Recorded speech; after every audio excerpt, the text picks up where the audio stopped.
put on your snowshoes to make it here. But anyway, before we begin, I'd like to read a land acknowledgement. The Ohio State University occupies the ancestral and contemporary lands of the Shawnee, Potawatomi, Delaware, Miami, Peoria, Seneca, Wyandot, Ojibwe, and Cherokee peoples. The university resides on land ceded in the 1795 Treaty of Greenville and the forced removal of tribal nations through the Indian Removal Act of 1830. So I would like to propose 30 seconds of silence and stillness in the memory of Micaiah Bryant that was killed yesterday in the land of Columbus area. So we are supporting nonviolence. As a result, I would like to propose 30 seconds of silence and stillness starting now.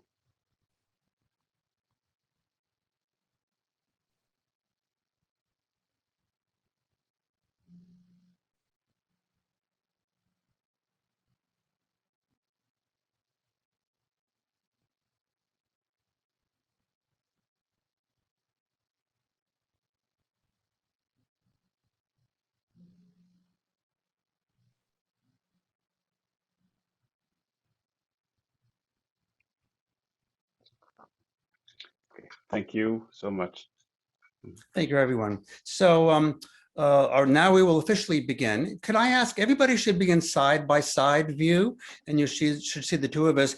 There's a slider right in between that separates our two windows and the PowerPoint window. Could slide that over until it's almost halfway to the left so that we have as much grandeur as we should as opposed to a PowerPoint slide. All right, so,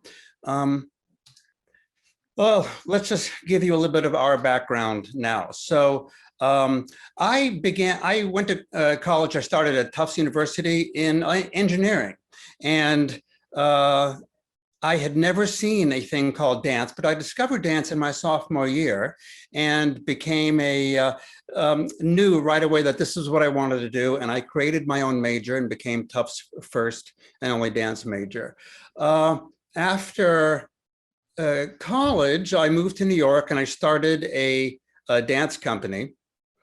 Let me backtrack just for 1 second, because I also want to say that when I first started dancing at Tufts, I had never seen dance. I had never seen any dance. And so all of a sudden I'm choreographing. And so without knowing any of the conventions of the dance of choreography, I really had to invent my own thing. I had to really immediately find my own voice. And so for me, that opened up a palette of that everything is possible. There's the Zen concept of having a beginner's mind, of not being an expert, so that everything is possible. And that was a powerful thing for me at the beginning of my artistic career. And it has pervaded, I think, everything I've done as first a choreographer and then as a filmmaker. But so after Tufts, I went to New York. I started a dance company. We toured for 15 years. We specialized in humor. And so we actually did pretty well because we had a marketable quality. We are the dance company that does humor.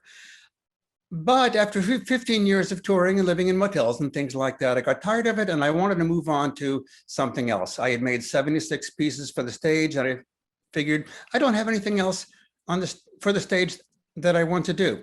So I did a lot of soul searching and decided to go into filmmaking. So I disbanded the company and I moved to Hollywood and became a directing fellow at the American Film Institute and did that program for 3 years. And then for 10 years, I was just doing the Hollywood hustle, writing screenplays and meeting producers and that kind of thing. UCLA had a fellowship that ran for a couple of years called the Dance Media Fellowship. So after being in Hollywood for 10 years, I decided to do this fellowship, not because oh, I want to now become a dance film person. It was just like, hey, it would be really fun to revisit dance now and synthesize these two loves of dance and film. So I did that. And I didn't mean to become a dance film person. It just kind of happened. John Lennon said, life is what happens to you when you're busy making other plans. So all of a sudden I found myself being a dance film guy, and I began teaching dance film at CalArts, and now for the last 10 years here at Ohio State. Momar, tell us about yourself. So, thank you, Michelle. My name is Momar Ndiaye. I am assistant professor of dance here at Ohio State University. So, yeah, I got my MFA um, from U of I, University of Illinois, Urbana-Champaign, and I was active dancer in the company called Premier Temps, which is an international company based in Dakar, but with dancers from West Africa and West and Central Africa, Senegal, um, Benin, Congo. So I'm also artistic director of my own company that's still based in Dakar, my Senegal, my country of origin, like I said. So yes, I started as a b-boy. I started as you know, as many of my generation back home in Senegal, we started just like jamming on the street, doing stuff like that, and then went towards dance competition. From battling to the national competition in Senegal. That's kind of how it started for me. It was not a matter of, getting money from anything. It was just like I love to dance. I like to dance. I know my body knows how to do it, even though conceptually I didn't know what exactly it was. It's with my friend, we would just, after school, get together, dance for hours, and then weekend, dance overnight. So, you know, that's how it started. And then I integrated and, a conservatory in Senegal somewhat for free while I was still going to school to study economy and accounting because that's what my BFA. People don't say BFA, but like maybe I don't know, MBA or MP. My business degree, that's what I did. I double majored in marketing and commercial action, and what we call in Senegal quantitative techniques of management. So that's what I have as a undergrad degree. Let's put it that way. Then when I came to the US after about 20 years of experience in the dance field, so um, I integrated the community in Chicago and so on and so forth, and then discovered that realized that I had the opportunity to go back to school and study dance from a somewhat more formal academic way, which I did, and I graduated in 2017. So I've made a lot of dance, stage dance, improvisation, stuff like that. Um, but yeah, cut it short. So this been my life since I was 15, and I'm getting a little old now. So yeah, let's cut it short because we have a lot to talk about today. Okay. So to the topic at hand, um, the Department of Dance does a lot of making. We're usually a very productive department. We do 4 concerts in a year. We have our big faculty show in the fall, and we're always making something. But this thing called COVID happened last year, and so we all of a sudden were shut down creatively, at least in terms of producing public facing. So we decided that in the fall that we wanted to start making again. So for the spring. So what are we going to do? There has to be some way of both making and doing some sort of community building because everyone is feeling so isolated. Again, there has to be a way. So then we decided we were going to make a dance piece that would have two sides, one a dance film, and then the other one a live performance. Um, so the dance film title was Wenusai, and then the performance title is Spectrum. Mitchell and I collaborated and we worked on it. And then I will talk about the the dance making and then the performance, and then Mitchell is gonna talk about the film. So Mitchell, Sure. I'm handing it to you. Yeah. Yeah. Mm. So the dance film for me, for this dance film, it comes from an area of research that I've been investigating over the last 13 years, which I call hypermatch cutting. I have a 5-film cycle, not in that period. And I think the easiest way to just describe what hypermatch cutting is to show a little example. So this is film number 1 in the hypermatch cutting series called Advance. And here's just a little excerpt of it.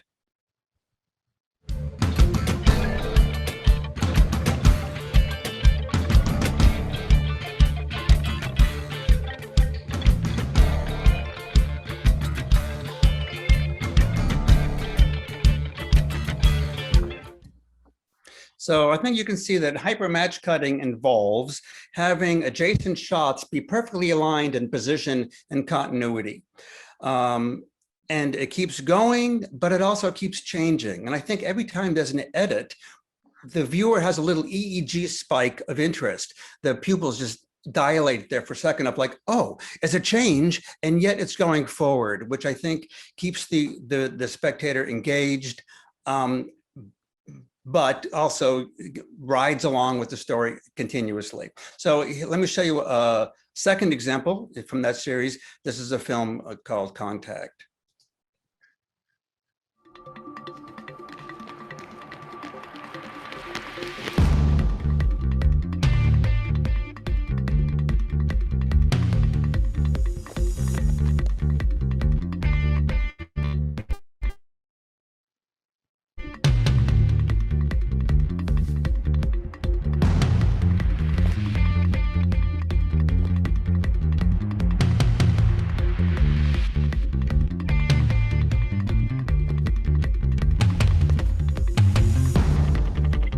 So the second area of interest in my research that comes into play here is remote collaboration.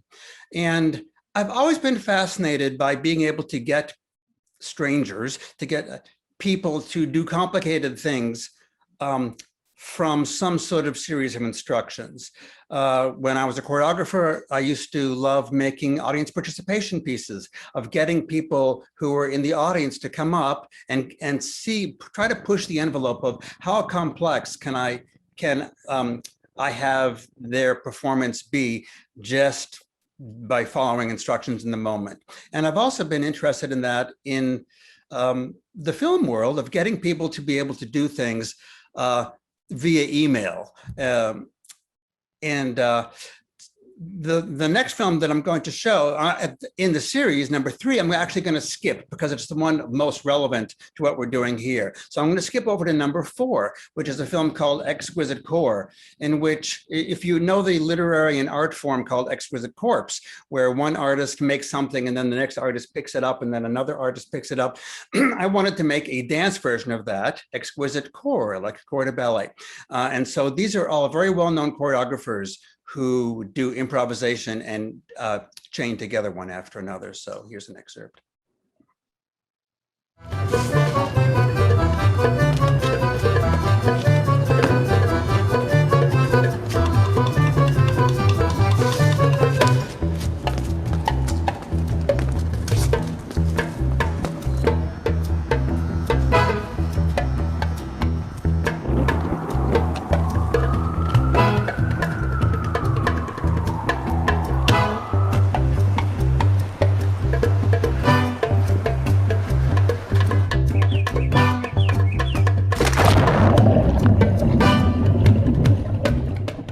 So this film did very well. It has over 1 million views, and it has actually kind of created a genre.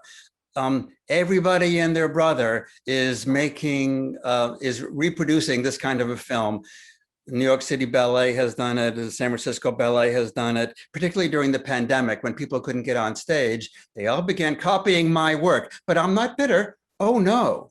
So anyway, the Brooklyn Academy of Music commissioned me to make a version for them featuring alum of BAM, people who they had presented before. And so here's an excerpt of that.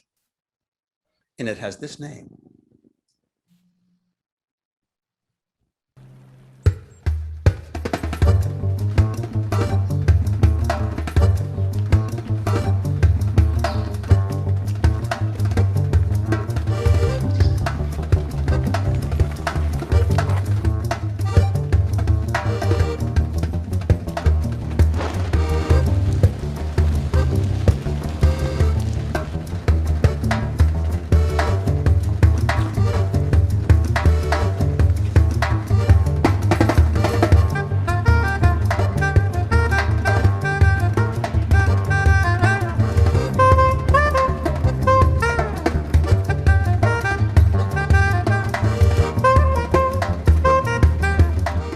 So films number 4 and 5 that you just saw were based on improv of these choreographers picking up where the previous person left off and then taking it wherever they wanted to go. But jumping back to number 3, a film called Globetrot, that's done with choreography. And that's the kind of thing that we're going to do here. And so that's why I wanted to come back to that later on. When I did Globetrot, B.B. Miller, who's a choreographer who was a former member of the faculty in our department here, I choreographed a 3-minute dance.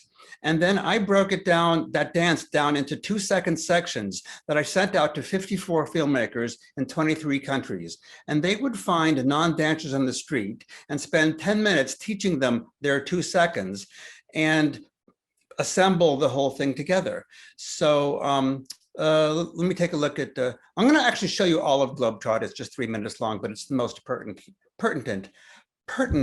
thing here in relation to what we're talking about.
So I think this kind of a process really creates a wonderful sense of unity, of diverse people all over the world, all coming together and working on making one thing all together. I think there's a wonderful feeling of unity and of democratization in doing that. So that's what we thought we could do that kind of thing here, but with a little twist, which I'll get to later. And in this case, Momar was going to do the choreography for this, and so he'll now discuss the choreographic process for that. Thank you, Mitchell. So when Mitchell asked me to collaborate with him, I got excited. I got excited for many reasons, among which, we are making something to bring, the idea of community. And who knows me kind of knows how much I'm attached to the concept of Ubuntu, which is a community, Oops. like what I would say, if I may use the language, the computer language, is the motherboard of community building in many African societies. So Ubuntu refers to the fact that I am because we are. So as somebody who's really oriented and prone to community building, something like that, making a project like this is always going to be exciting. The other element is I love collaboration, and I love collaboration that can that are interdisciplinary, because to me it's also a way of learning and a way of discovery, a way of finding. And so the idea was, as Michelle mentioned, to make a dance film, and that was going to be broken into two sections. And then the whole department of dance, faculty, staff, and students, etc., were going to learn it. So what it says is the building of the work had to consider the fun aspect and also the doability of the things. Like we had to make sure that it's effective, and it was going to be fun and easy to break, and also take into account the non-dancers. So with the orientation towards community building, I didn't want the work to be just me making it and putting it on students. So um, we were already aware of the amount of work that the cast was going to have to do in terms of, teaching and, organization and stuff like that.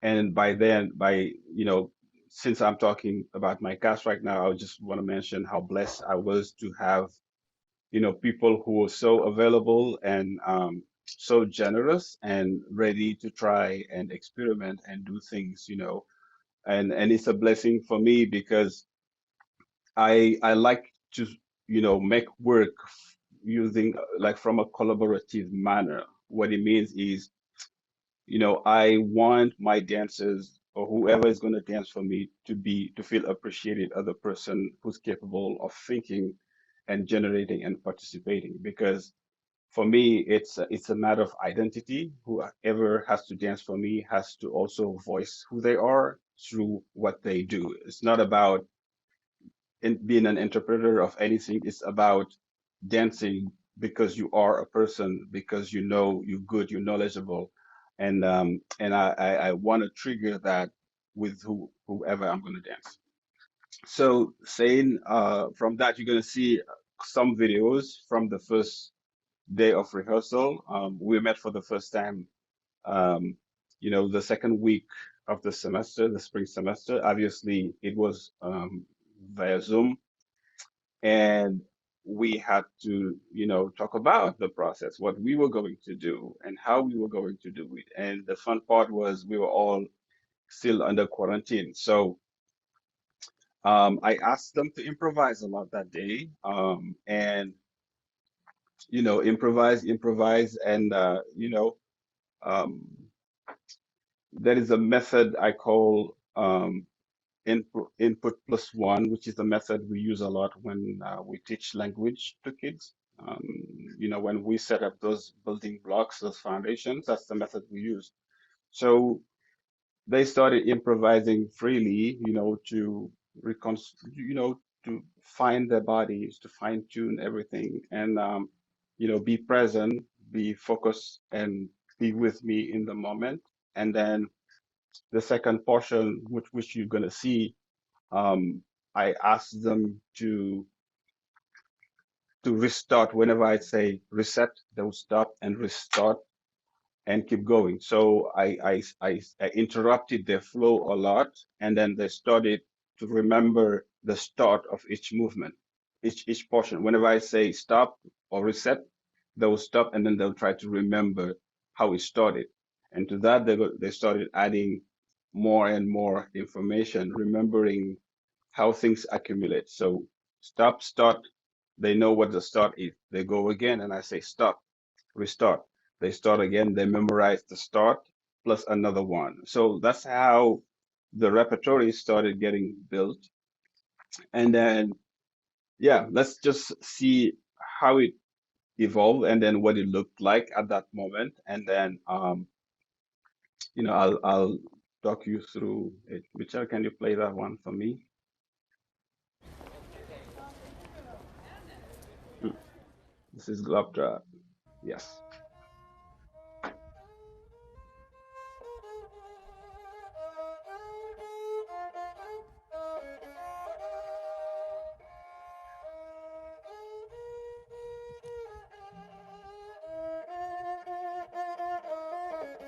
So here you hear me say reset.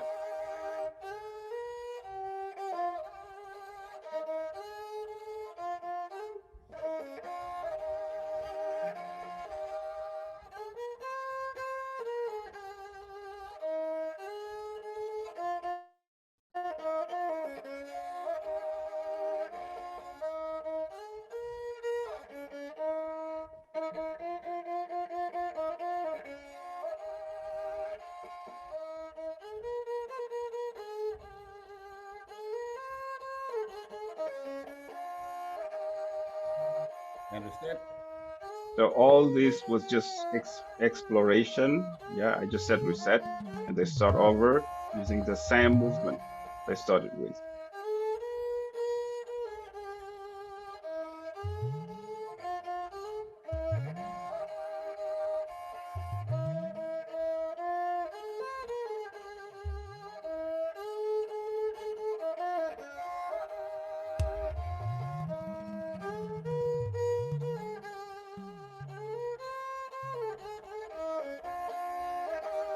Okay, Michelle, you can cut it from there. So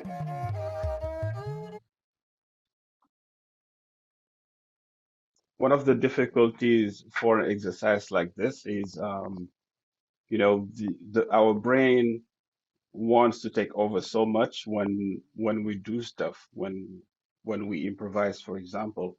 And, you know, I ask them to um, to stop thinking and emphasize and focus more on the doing, in order to allow the archive of the body, reveal things they probably knew a while ago, but were not necessarily thinking about. So the archive of the body, stuff that has accumulated through time and, our memories, our experience and all that. For me, it's like when I preset, when I think, I can only think in the moment with regard to the emotion of the moment. Now, in order to allow sparks to happen, from my archive, my history, my training, I have to just find a way to not think and just keep doing. So I refer to this as, you know, um, do then evaluate, rather than making a decision and then action. So it's not about decision and action. It's mostly about action, then evaluation. So, which was pretty difficult for a second, and then it started sparking. So another difficulty is the dependency, the interdependence, movement, and music. Because I was playing music, it's like the music somewhat dictates the way people move. The mood of the music would affect the quality of the movement. the speed of the movement, the resilience, and all that. So how could we divorce and just have those stuff happening as a layer like music and then just operate in parallel? So this process for me is what I call building the trunk of the tree, which is usually a way to establish the foundation of the work, knowing later some element would be pulled over and then developed in order to have a choreography. So then the prompt evolved towards the integration of repetition. So the second video you're going to see, it's still the same process, but by then they already had a repertory of about 8 to 10 movement. They knew, Now we they should all memorized. have like So I asked them now to shuffle around it. Yeah, shuffle now we should around it. all have like No somewhere preset around 8 order. movement. Um, I yeah, can't get the volume control to come up. it's okay. Let it play. It's the next one, so this one. Now we should all have like somewhere around 8 movement. We remember, yeah, cool. Approximatively, even the order doesn't matter. So what we're gonna do with that is a continual shift of order using those 8, 9, 10 moves we remember. We're gonna see how interesting it's gonna be. It's a continual shuffle. Yeah? Let's try that. I'm gonna play a different music. Or maybe we can stay with chroma key, like this one, for a little bit, and then I'm gonna play a different one. We're still playing. We're still playing. And all we're gonna do is just play. Yeah? When you're ready, you start. I'm not gonna ask you to reset until I do something.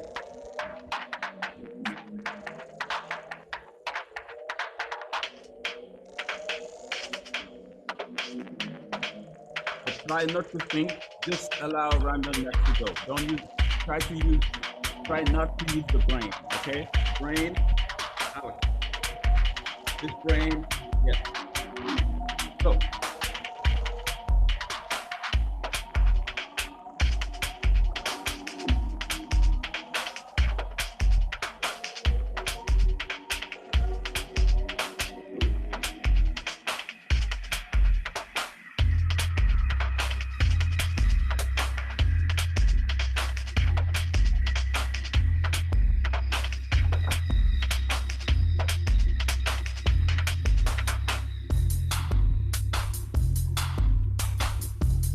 Okay, Michelle, you can stop it, please.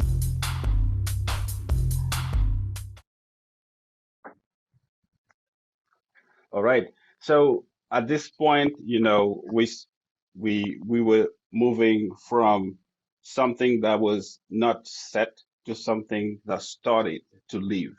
Um, you know, Most of the movement that I'm seeing here, later lives throughout the choreography in itself. So we didn't settle there. We kept developing it. We kept redefining it, because for me it's always where else this can go.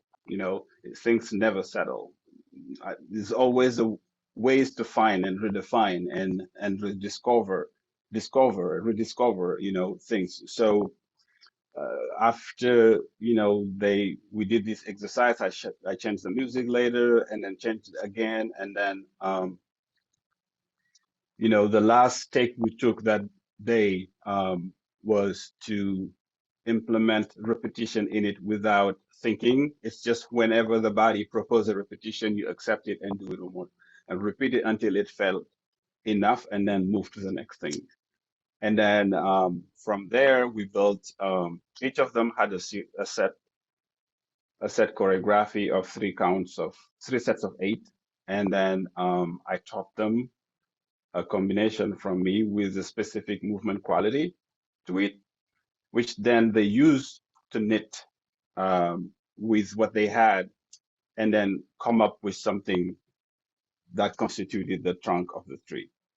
So Mitchell, the last video he's gonna show is them teaching to each other their own combination. Why? It's because I mentioned before there's an element of teaching in that work. We needed to start looking at, thinking about, coming up with a language, because we were going to teach to non-dancers as well. We had to be very specific about the way we talk about movement within the idea that whoever was going to learn a 2 second would have to learn it with the right amount of energy in order to jump into, when they walk into the green screen, they would know exactly how to start. So, Michelle, are you ready? Mhm. So here we're seeing Danny Barker's portion, and this tells you about the tone. We were pretty late, but no stress at all. We just try to have fun making this. So this is Danny's portion that evolved to Aya's portion.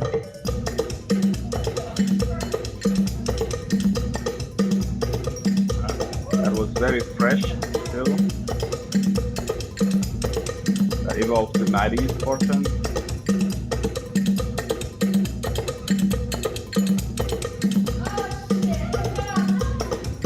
Dominic's portion.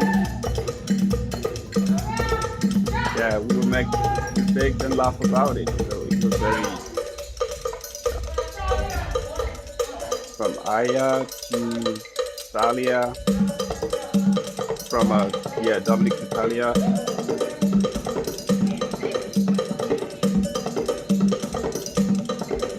And Katie.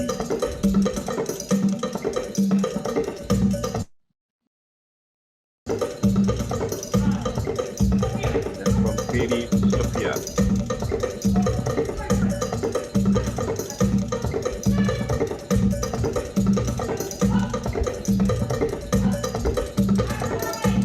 Yeah.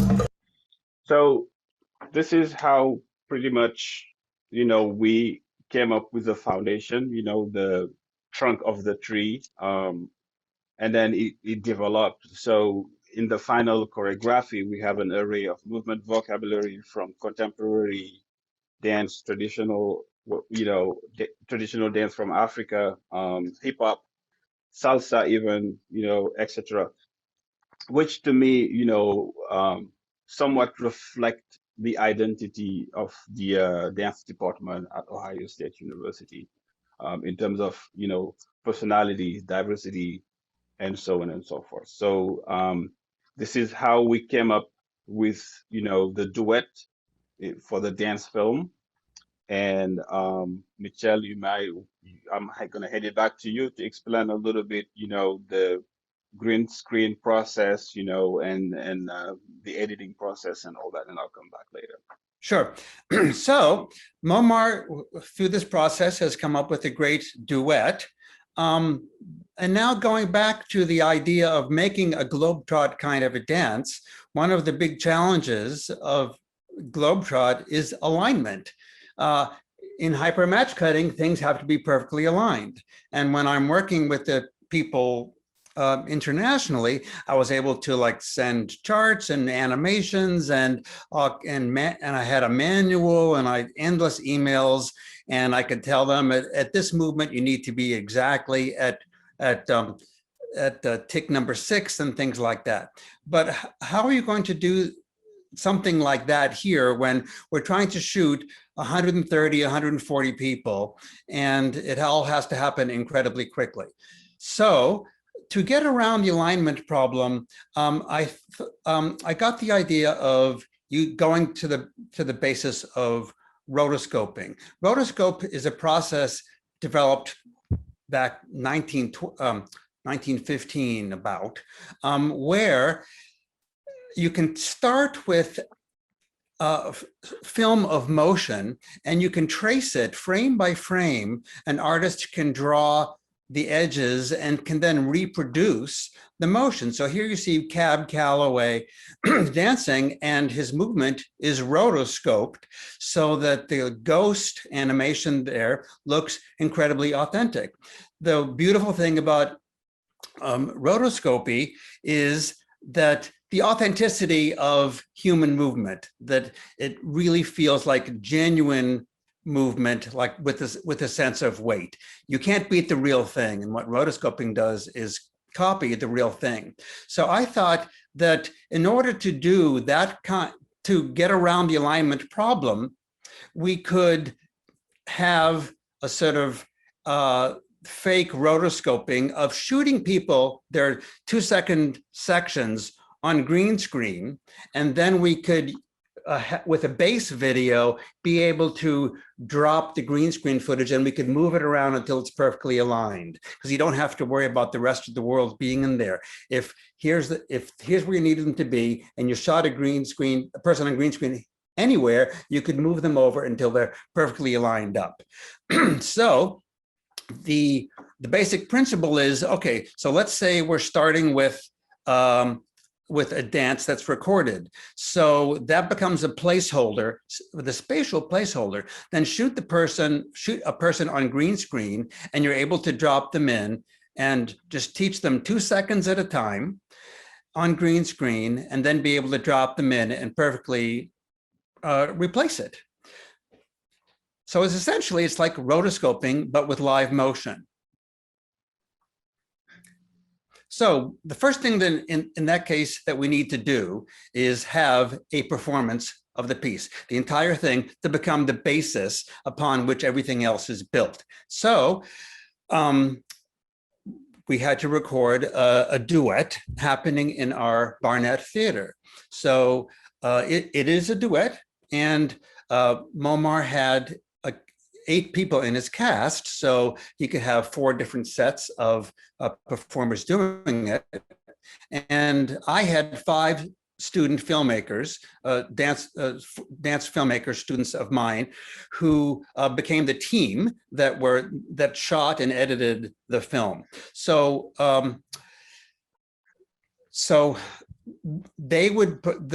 we would shoot the duet over and over again, and one of my dance filmmakers would improvise moving around them and going behind them. And then we did, I think, 8 takes with different casts and different camera people until we were happy with, okay, the performance was great and the camera work is great. This is what we're going to live with and build upon from now on. It becomes the reference for everything. So this is take 7, which was the take that we ended up using to become the basis of the film. So they're walking I'm ready. in for 8 and then forward for 2. We're just going to watch a few seconds of it.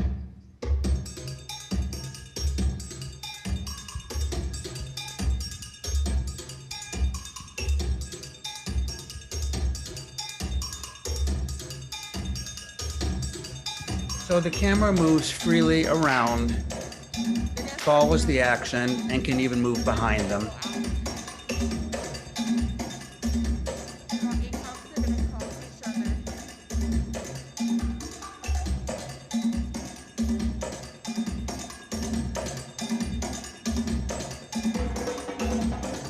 So when we put this thing together, we're going to recreate the camera movement also. And in doing so, we're kind of creating a 3D Globetrot. Globetrot was kind of like, here's a flat thing and put yourself in the right place. But here the camera is moving all around.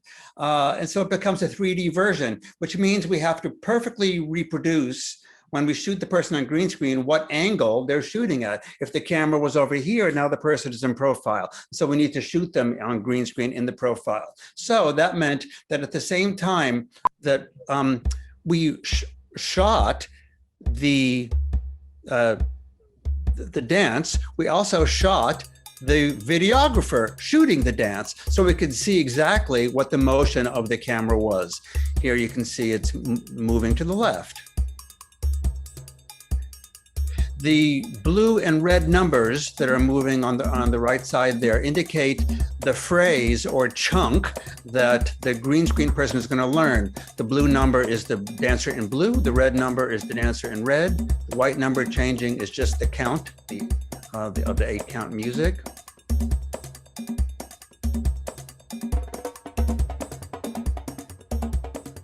Okay, so that's the process that we're going to do. And now the whole thing has to be broken down, and we're going to, one person is going to learn phrase 14 and just that much. So having done all of that back work, it's a huge organizational thing to shooting 140 people. So now comes the 3-day period in which we're doing all of the shooting. So here we have a chart showing who's coming when and what movement phrase they should be assigned. So in one studio, Momar's cast is working on teaching the participants. They come in and they would learn their 2 to 3 seconds. Here's one of my filmmakers, because they also have to make sure that the dancers can be facing the right angle. We can't move the camera around on the green screen, so we have to rotate the dancer instead. Here's another one of the filmmakers checking his notes to make sure the angle is right. So once the participants, one by one, have learned their phrase in one studio, they come into the green screen studio. Here's 2 of the filmmakers who are really carefully checking the angle to make sure that they have to be facing the exact way they were in that phrase when they were shot in the theater.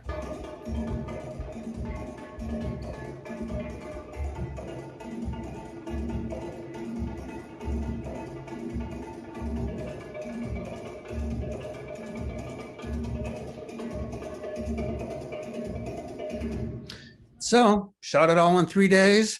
And that was 6 weeks ago. We're still editing it. It's about 4/5 of the way through the editing process, which is only one part of it. Here's a couple of the filmmakers talking about that editing process. Hi, I'm Lucas Eita. And I am Alex Suslina. And we're 2 of the student filmmakers working on Wen Usai. Right now, we're working on keying and aligning the footage to create smooth transitions between the individual people.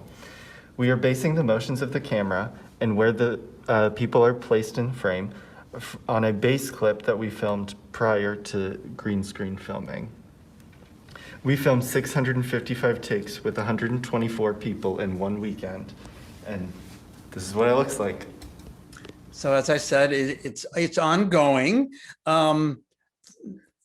There will be more that happens in the background, but I can show you a minute or so of what we have so far, just of the dancers in a void, before we add in a background, and that would look something like this.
So as I said, it's existing in a void. We don't have any spatial cueing of seeing the floor move as the camera moves or seeing the walls move. So there's really isn't any sense of 3D motion. So the solution for that, for me, is to create a background that's a ring of like Stonehenge kind of tablets. And as they as the camera moves around, that ring of Stonehenge stones will rotate, and that helps us figure out where we are in space. And then we'll put something on all of the stones here. So we can just kind of drop the movie into this middle of this 3D space to create an environment. And here's one of the student filmmakers talking about working on that. Hi everyone, I'm Nathan Davis and I'm a 4th year film studies major graduating this spring. I took Dance Film 1 and Dance Film 2 with Mitchell. That was something new for me because I previously had no exposure to dance, but I enjoyed it, and now I'm here working as one of the 5 student filmmakers on this dance film. My job during post-production is to create the 3-dimensional environment for the edited dance to take place in, and we're basically going for a Stonehenge appeal. On the left here, you can see a top-down view of this environment and how these panels are placed in a circle to mimic that Stonehenge look. On the right here is the actual environment. As I scrub along the timeline, you can see how the camera is keyframed to move around this environment.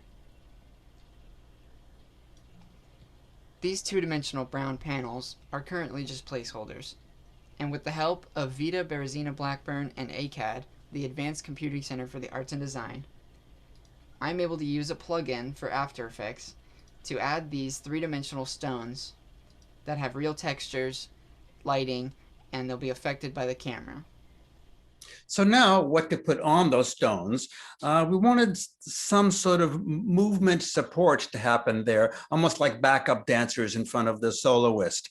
So I wanted to have some movement go on there, but not of actual live people, because it would, then we'd look at them too much and it would distract from watching the duet. So instead I wanted to have kind of animated figures, and in keeping with the, this in the middle of the night, in the middle of these stones, we wanted to give feeling, we wanted to give it kind of like a ritualistic feeling. So we have that movement. Now I have some software that does automated rotoscoping. So here the software is looking at the motion frame by frame and is then animating it. And I chose this particular look of the animation because I like, it looks cave painting like to me. So it's not too lifelike. So each one, so this kind of animation will be skinned onto each of the stones. There will be one person, and 6 of the dancers did it. And I really like the slight variation in their timing and their movement quality and the way the program is rendering them. So that's going to be the background for this piece. This is like a crude mock-up of what that will be. It won't be those stones, and each one of those will be different, and the stones will be moving, but you can just kind of see how the kind of environment that it's going to be with the star field in the background. So that is the dance film here. And after talking with Momar about what we should call this thing, we just decided to call it Wenusai. And Momar will describe to you what that means. So Wenusai is Wolof, and among the Wolof, because the Wolof can be subdivided in sub-communities. So among them we have the Lebu. My mother is a Lebu, so I was born and raised in that community, and I identify as. So even though my father comes from a different group among the Wolof. So Wenusai, Wenu is one. Sai is group, a group of things, So the metaphor is this: if I have all these sticks, these are stick we use to play drum. So this one is easy to break. Don't break it. Yeah, it's it's effective. But if we have all of them grouped like this, it's impossible to break. So what he says is, and it somewhat refers even, when we talk about the Wolof compared to the Zulu folks in South Africa and all that, we share somewhat the same kind of ideology when it comes to community. Alone, it's easy. It's easy to destroy one person, but it's not easy to destroy a community. as long as we are unified, nothing can break us. So that's basically the metaphor behind Wednesday. And then I'm just gonna carry over to talk about spectrum, since Michelle is done with the film aspect of the work. So basically, it was kind of clear in the beginning, at least for me, that after we finished making the dance film, it was going to be redesigned for a live performance. But we had a lot of unknown because of COVID time, and it was quite impossible for me even to, anticipate anything or even project through time, make any plan. So it was about doing the thing in the moment and then figure out, whatever was available, just work with it. And again, thanks to the cast who were really available and willing to work within those paradigms. So the only thing that was certain and sure was that I was certain would carry over in the process of redesigning for Spectrum was the sense of collectiveness. So, halfway through, we knew we were not going to have the chance to have an audience watch it, even though we wanted to have a site-specific showing of it. Then, our chair, Dr. Nadine, recommended Catherine Logan, who's an OSU alumni, as a potential collaborator. And I said, even better, that gave me a clear direction about where, to potentially go with the work. A live stream, for example, with a camera performer in it. So, having somebody who improvises with camera inside of the work and with a trial to not hide that person at all was going to, provide a sense of three-dimensionality, and then also to not completely divorce with the idea of a dance film. We would have somewhat a live dance film. So 3 cameras capturing the dance and then somebody improvising with the switch of camera live. So I was the one switching between cameras, and it was a way for me to connect with the dancers who were also improvising. Yes, the piece, the final product was a 75 to 80% improvised piece. And the idea behind that was after I knew that I was going to work with Catherine and all that, and then we went back into the studio, it became apparent that the necessity of, bringing back that notion of community and collectiveness, was more relevant than me trying to recreate a choreography. So spontaneous composition was a way to try us all, me as a choreographer and the cast as dancers, because things are so fragile and delicate, and we are all, called upon our gestures and action because we depend on each other. It's like the metaphor of a construction site in which we have masons, carpenters, electricians, plumbers, and all that. And they all depend on each other. They have to bet on the dynamic and synergy of the group in order to make things work effectively. So it's exactly how it worked for us, even, after we somewhat had a score for the camera, because I believe Catherine was operating in the frame of organized disorder, and the dancers had a set of, score. A score is an agreement for those who don't know. For those who don't know, when I say score, I refer to somewhat a convention and a sense of agreement that we have as improvisers. So we know that this is the frame in which we are going to operate from. So, the dancers had to shuffle first when we got into the space, that we were shuffling all the time, finding a sense of listening, and tuning and like reacting to one another.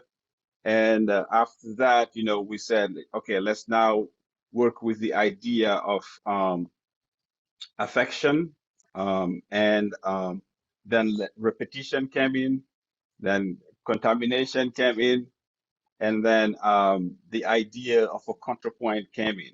So shuffling was always there. So counterpoint means, I'm not going to decide to become a soloist, but I'm gonna let the dynamic of the group pump me out, push me out of the group. So then I become singled out to express myself.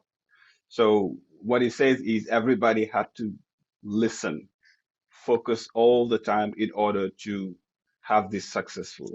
So I didn't want to hide the camera person because I was really interested in the reaction to the movement, the looking for images to capture, the disruptive element of that thing, the way the camera was going to move around to capture people, and also as a dancer, because Catherine is also a dancer, her movement, the way she was strategically moving through space.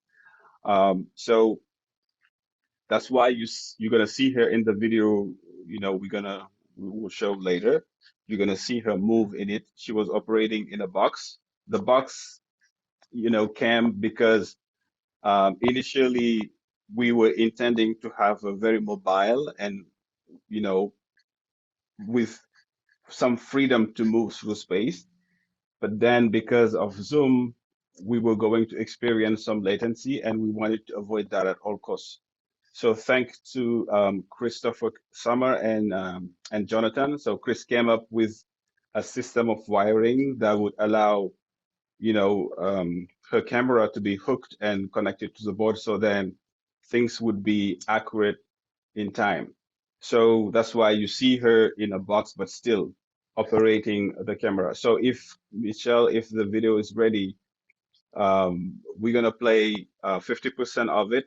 It's a 12-minute piece. So we'll just play 6 minutes of it. And then I think we can open the Q&A session right after.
we are still working on editing it, and then it should be available sometimes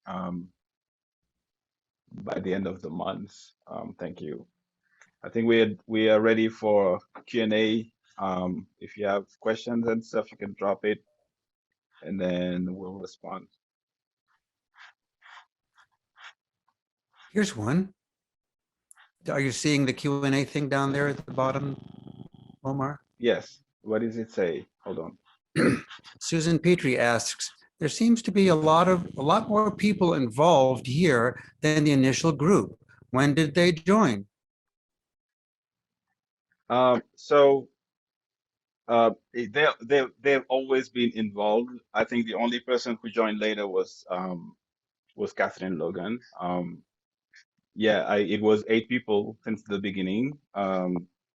So maybe you didn't see Isaiah in the video that I showed because he had a class conflict, and then we agreed that he was only going to join us on Thursdays.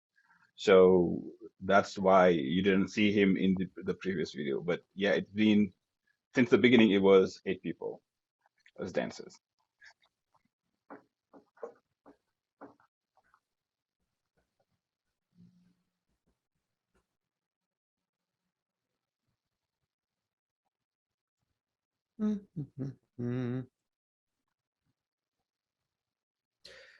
Okay, I have a question from Omar. So the Buckeyes this year, I don't know how without Justin Fields, how do you think they look? The what? The Buckeye football team. I think you're asking the wrong person. Um, Oh, when I watch football, I only look at the movements. I don't understand the rules yet. I'm a soccer person, so but I like the dynamic and all that. So what kind of camera was Catherine using? I think it's a Sony. I see. Yeah, I think Catherine is probably watching. She can probably jump in and tell us more about the camera she was operating. It was like those handheld, like I think it's a DSLR Sony. Um, yeah,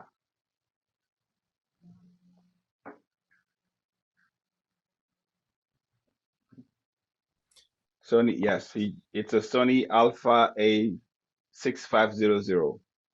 Thanks, Catherine. Mm.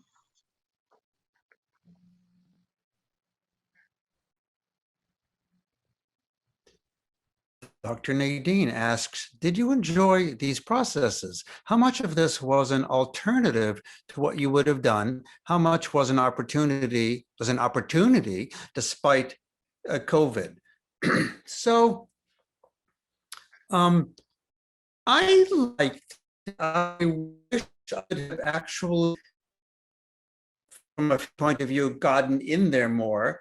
Until I got my vaccine, I wasn't going nowhere. So everything was pretty much happening over Zoom.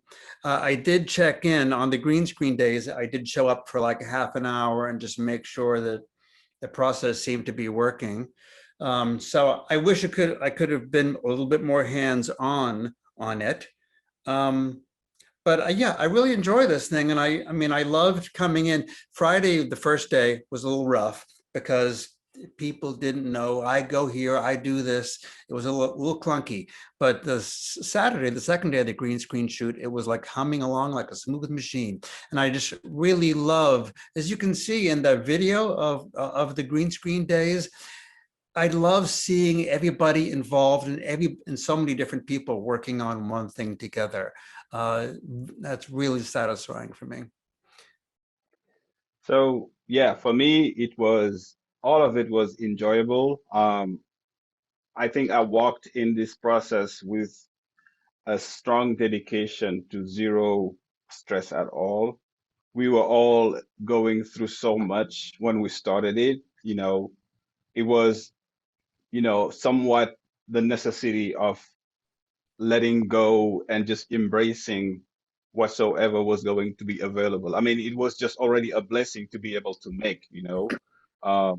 And then we have a saying where I'm from, any sense of constraint is the way of triggering strength somewhere else. So whenever somebody is confined somewhere, if there is a great amount of listening and awareness, finding a way to navigate that situation will help develop strength and power somewhere else. So for me, just thinking at it from those two perspectives, I think it was a learning process for me to that capacity. It was a way of going back to the sense of presence rather than projecting more and more and more toward the future. Because I feel like before COVID, that's what we all did. It's like what's going to happen tomorrow rather than what's going on right now. And I think just from that perspective, everything was kind of like learning and enjoying, discovering about myself, repurposing, making, you know, going back to making with no pressure. Let's make with no pressure. Let's just try to have fun making rather than thinking about quality and product and all that. Yes, it has to be quality, but quality can come from the fact that we were having fun making it. So there is that for me. There's another question, I think, from Abigail. What was the most difficult aspect of coordinating this project? How long did it take to teach the broken down parts, especially to non-dancers? I think what Michelle was talking about. It's like the difficulty was to find a flow. I think Friday was a little difficult in that way. I think the first 3 hours was really tough. The flow between the teaching and then all that. And then we came up with a system. It was pretty effective. I think it took about 3 minutes, if I'm correct. The dancers are also watching, they can jump in. I think it took about 3 minutes to teach, you know, sometimes less for, those who were dancers. More than 3 Most of minutes, the, I think. yeah, When we 3 minutes. when we first practiced it in the Barnett, it was 3 minutes. But to really get it precise, it was probably, I would say, 10 to 12 minutes per person. But remember, there's a cast of 8. So at any given moment, there's probably 6 in the studio working with their person, and then maybe 2 are in the green screen studio where it's being shot, 1 shooting and 1 prepping, 1 on deck getting ready to do it. So even if it took 10 minutes, it's fine because there's 6 people all working at the same time. So it could really just go one after another. What would you take forward from this process going forward?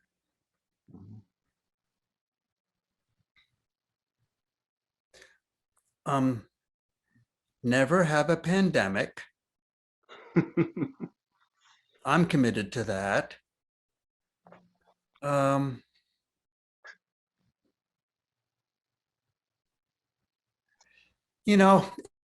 do is kind of different. So I think I grow as an organizer and as besides as an artist. I've had this area of exploration in hypermatch cutting. That's 5 of my 38 films have been that. But I try not to ever make the same film twice, except for when the Brooklyn Academy of Music offers me money to do it. Then I'm happy to replicate a piece of work. So taking forward is just like my experience. You grow from every project. You become a better organizer. You become a better planner. And you become a better director and better editor. So I'm a little greater than I was last time for my next project. How about you, Momar? Yeah, I think I kind of tap on it a little bit, like I think it's more important than ever to remember the present. Um, Remember to be here now, and less about tomorrow and the day after tomorrow. Of course, yes, planning is part of what we do, but I think it's very important to stay, focused on the present because that's what we have available to us. I think that's my take on the most, you know. Another question, how do you think working in this way will affect your process in the future semesters and or in your work process in general? Were there things you learned or innovation that you will continue to use and evolve? Well, for the dance film side, for myself, I am kind of interested in this facsimile of rotoscoping, of like layering something on another. And I think that would be something I would like to explore further. But with, I probably will at some point. I don't have an idea for that film right now. I have lots of other ideas for other films. So that's, I would say, I think I kind of have already answered that. I try to make different films all the time. But I would like to do that rotoscope as a placement kind of thing at some point in the future. Momar? So yeah, I want to keep, because this is something that I've done a lot before and then, got removed from it, spontaneous composition. I think I'm gonna go back to it more effectively. Yes, there are some corrections and some stuff, some fine tuning that needs to happen. And and also, I think I want to explore more thoughtfully the avenue of exploration with camera in live performance, the idea of a streamed dance film. I think I want to explore that a little more. Yeah.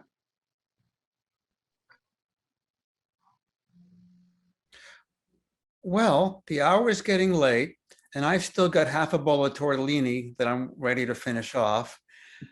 So if Maybe there we aren't any can more, take one more question if there is. I think we have 8 minutes before we close, right? but the tortellini. I know.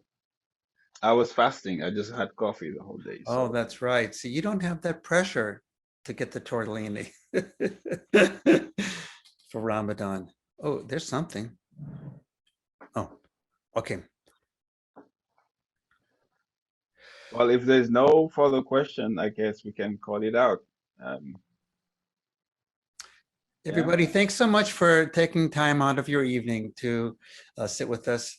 I think we're both really psyched by this project and we're glad that we got to yammer on about it with you.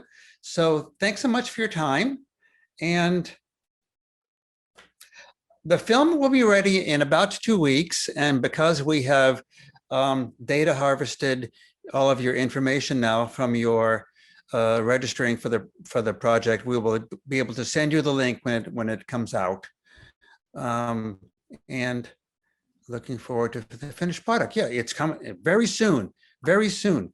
And Momar, you also said that you will have the performance version available for people to see also? Yeah, we are working, Catherine and I and Chris, so we probably, maybe in 2 weeks it should be done also.